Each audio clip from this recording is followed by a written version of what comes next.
రేవంత్ సర్కార్ లోటుపాట్లపై విమర్శల దాడి కొనసాగిస్తున్నారు మాజీ మంత్రులు కేటీఆర్, హరీష్ రావు.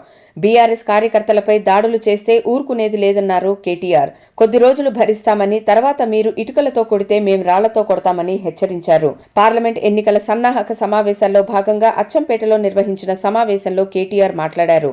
ఎన్నికలకు ముందు అందరికీ 200 యూనిట్ల ఫ్రీ కరెంటు ఇస్తామన్న రేవంత్ రెడ్డి ఇప్పుడు కొందరికే అంటున్నారని విమర్శించారు. రేవంత్ రెడ్డి సీఎం అవుతాడని ముందే చెప్పి ఉంటే కాంగ్రెస్ కి 30 సీట్లు కూడా రాకపోయేవన్నారు. రేవంత్ రెడ్డి సొంత ఊరు కొండారెడ్డిపల్లిలో కాంగ్రెస్ అధికారంలోకి వస్తుందని ఎవరూ అనుకోలేదన్నారు. రేవంత్ రెడ్డి ముఖ్యమంత్రిలా కాకుండా లంక బిందెల దొంగలా మాట్లాడుతున్నారని ఫైర్ అయ్యారు కేటీఆర్. మరోవైపు సీఎం రేవంత్ రెడ్డికి బహిరంగ లేఖ రాశారు మాజీ మంత్రి హరీష్ రావు. ప్రభుత్వం ఏర్పడి 2 నెలలైనా ఆర్టీసీ విలీనానికి సంబంధించి అపాయింట్మెంట్ డే ప్రకటించలేదన్నారు.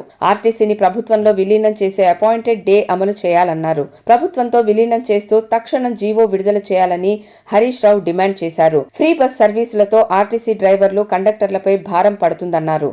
ఆర్టీసీ ఉద్యోగులకు ప్రభుత్వ ఖజానా నుంచి జీతాలు ఇవ్వాలని ఆయన డిమాండ్ చేశారు. పెరిగిన రద్దీకి అనుగుణంగా కొత్త బస్సులు కొనుగోలు చేయాలన్నారు. 2013 పీఆర్సీ బాండ్స్ కు పేమెంట్ చేస్తామని కాంగ్రెస్ ప్రకటించిందని, బాండ్స్ కు అనుగుణంగా నగదు చెల్లింపులు చేయాలన్నారు హరీష్ రావు.